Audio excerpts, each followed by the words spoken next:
Wow, mbaniriza nnyo nate ku mukutu gwaffe guno gwa Uganda y'enkya ekitundu kyaffe ekyokubiri ekikwata ku Uganda Revenue Authority okujaguza emyaka gyayo 3 yadde nga bannayuganda bagamba emyaka 3 gibadde gya kukaaba maziga biwoobe na kubeera nga baaziirana. Emyaka 3 Uganda Revenue Authority etugamba nti yo ejaguzizza kyakubeera nga developing Uganda wamu ne bannansi developing Uganda together. However, ekyo kiri contrary ku bannansi abasasula emisolo kuba tebalaba gye giraga ate era n'ebyegikola era tebabiraba kubanga bangi nnyo ebintu ebirina okuzimbibwa services zirina okubeera nga ziweerezebwa eri bannayuganda. Service delivery kyali very poor amidst byonna ebizze biteekebwawo district empya local government ebirala byonna naye emisolo gyo egisoloozebwa ekitongole tebagiraba gye giraga. Kaakati olwaliro njagala nkutwalire eddala gw'otegeere in deep details okutegeera emisolo egisinga gye giraga. Tekikyali kya lugambo nti abakulu abasinga bagenda bagyegabanya ne bakwata ensimbi ezo ne beegabanyizaako, ono n'akwatako akawumbi, ono n'akwata obuwumbi, ono n'akwata ka trillion baakase n'agenda nako. Tebikyali mu lugambo. Abakulu bagezze, abakulu baguze amamotoka, amakulu bazimbye properties, amakulu baguze properties, baguze ettaka, baguze buli wamu lwakubeera aba Commissioner General, lwakubeera aba Customs, lwakubeera na muki. Kankutwale mu baluwa ey'omwaka 2020 President Museveni of course waliwo meeting gye yalimuko n'abakulu omuli Minister Matia Kasaija n'abalala omwali ne Dickson Kateshumbwa era omukulembeze yappointing omukulu ono Dickson Kateshumbwa kakati ye MP wa Shema Municipality yamegga mu kalulu oba mu kamyufu k'ekibiina Elioda Tumwesigye aka NRM omwaka era oguwedde ndowooza ate era n'omwezi guweze kuba baaliwo akalulu mu September ow'omwaka oguwedde nga tetunnagenda mu campaigns nga tezinnatandika. Kakati nno omukulu ono oluvannyuma lw'okukakibwa resigning naye before that omukulembeze yali yeebuuza sources of wealth oba ebyobugagga by'omukulu ono Dickson Kateshumbwa yaliko commissioner mu kitongole ekya URA era nga yakolako mu customs mu kitongole ekyo kyennyini nga yaliko commissioner for domestic taxes. Yes, yaliko commissioner wa emisolo oba okusoloza emisolo wano mu ggwanga Uganda. Omukulembeze yagenda maaso n'amwambalira maaso n'amunabira maaso n'amugoba oluvannyuma lw'okusamoninga minisita owa finance Matia Kasaija era ne Commissioner General owa URA yali Doris Akol bwe yabayita mu meeting eyaleetera okubeera nga efuumuula omukulu ono Kateshumbwa. Era ennaku z'omwezi ya 3 omwezi gwa May omwaka oguwedde yawandiika ebbaluwa gye tujjukira ffenna gye yagamba nti olwaleero oluvannyuma lw'emyaka 14 nga mpeereza ekitongole nsazeewo okubeera nga maliriza emirimu gyange nga commissioner wa domestic taxes yaliko ne customs with immediate effect era n'aweereza bakulu banne ne banne be yali akolerako mu URA n'abasiibula era olwamaliriza jjukiro yali May 2020 era kyateberezebwa oba kigambibwa nti mu meeting yalimu Commissioner General Doris Akol yalimu ne Minister wa Finance yaleetera abakulu bano okubeera nga omukulu ono agobwa yajjukira n'oluvannyuma ebbanga we lyagwako nga bano bamaze okulekulira ono amaze okulekulira Dickson Kateshumbwa bagenda maaso ate ne Doris Akol n'akwatibwa ku nkoona.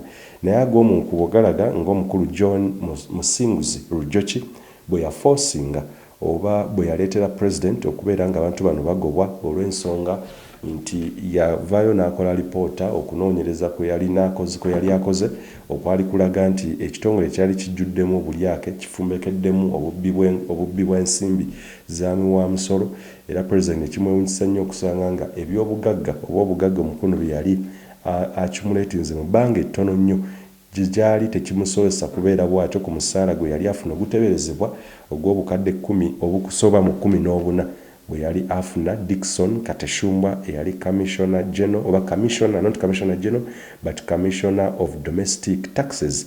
Era yakakasa nnyo nti president afuna obukakafu bw'ebyobugagga by'omukulu ono ekitaasoboka. Abakulu abalala abafuumuulwa n'omukulu Dickson Kateshumbwa mu mwezi ogw'ennyini kwaliko Henry Martin Saka, Siraje Kanyesigye Kanyesije Baguma ne Samuel Kahima ndowooza amannya ogawulira ddala butereevu. Okusinziira President ya instructinga oluvannyuma lwa meeting eyo Commissioner General Doris Akol ne Minister wa Finance with immediate effect agobe Kateshumbwa. Kati Kateshumbwa kye baamusaba kwe kubeera nga baamukaka alekulire oba resigninge. Kakati tukulaga level obuli bw'enguzi gye butuuseeko mu ggwanga Uganda. Tujja kutuukako awo. Ono nkutegeeza nga tannaba kubeera nga appointingibwa Commissioner for Domestic Taxes, yaweerezaako Commissioner for Customs mu mwaka gwa 2020 mu February. Yes, emyaka gyonna giri egy'emabega yali akola nga Commissioner wa Customs oba mu Customs era abalala beyagobwa nabo kuba bwe yafuumulwawo nabo baali 14 ne ba Assistant Commissioners nabo ekitegeeza shake up oba okunyenyezebwa okwo kwatwalira ddala abantu abawererako ddala abasoba mu 30. Yes, bonna bafuumulwa. Kakati details zaavayo ne zimaginga okuva mu State House.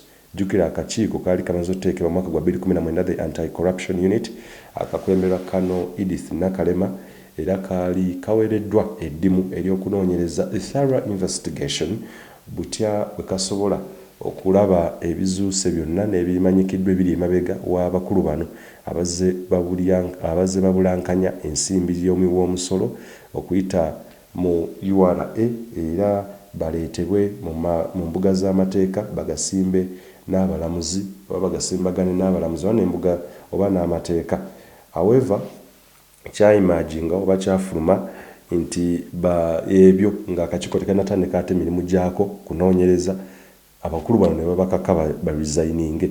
They were forced to resign oluvannyuma lw'okuteekebwako akazito ak'amaanyi ak'obukuli bw'enguzi era akaleetera ekitongole ekyo actually okusanga obuzibu obw'amaanyi. Tuli ku nsimbi yamwe wa musolo billions and billions of money nga zibbibwa abakulu bano. Naye nga bwenjogerera Dickson Kateshumbwa ali mu lukiiko lwa ggwanga olukulu mu Parliament ng'era wewulira bino ali mu National Resistance Movement aweereza nga President tavange wadde kumufuumuula ba Secretary General baani abali mu bibiina nga waliwo allegations zino. Kati who heads corruption in Uganda? Ndoze ekibuzo naawe osobola okubeera nga okyeyanukula bulungi nnyo nti kigambibwa akakiiko ka Nakalema yalina ku mukolo ogwabadde Kololo ku Independence Ground. Omukyala Nakalema Edith yabaddeyo naye kennyini era interview gye twamugyeko nakakasa nti bajja kubeera nga balwanyisa obulyake n'obuli bw'enguzi okubeera nga buggwa mu kitongole era anaagirya ajja kubeera nga akwatibwako. But the question is Dickson Kateshumbwa n'abalala bonna alipoota zaabwe ziri wa lwaki tezagenda public era lwaki tebateebwa mu anti-corruption court bane bagenda mu kooti ez'obulyake era lwaki tebaasibibwa. They are all out. Nakalema oba Kano Edith Nakalema ebyokwogera nti obulyake n'obuli bw'enguzi ajja bulinnya ku nfeete mu kitongole ekyo ndowooza asiwa nsaano ku mazzi olw'ensonga nti examples zibaddewo bwebeera nga n'alipoota yokka akakiiko teyagikanjulira oba teyajanjulira ggwanga n'ekirala nti abakulu bano tebaakwatibwako bayinaayina akakiiko kaba olwo kalina amakulu. That's a question. Era ne sources ziraga nti zaali ziraze nti investigations zaali zitandise okugenda mu maaso okubeera nga banoonyereza ku bakulu bano ku by'obugagga byabwe. Kankutwale ku by'obugagga omukulu ono Dickson Kateshumbwa byagambibwa nti byalina kigambibwa era kiteeberezebwa nti omukulu ono alina multi-billion properties across eggwanga Uganda including a $5 million Gorilla Heights Lodge inside Bwindi Gorilla Park. Abali bagenzeko mu Bwindi Impenetrable oba Bwindi the Gorilla Park musobola okubeera nga musangayo Heights oba Heights Lodge. Kiteeberezebwa nti gundi ezo oba lodge ezo za mukulu Dickson Kateshumbwa era kyongera n'ekireporting wanti kakasibwa nti omukulu ono nga bwentueza nti yali asasulwa obukadde 15 buli mwezi gross pay era okuleeta earnings ku bukadde 18. It is then estimated that his 14 year should have earned him not more than 2 billions.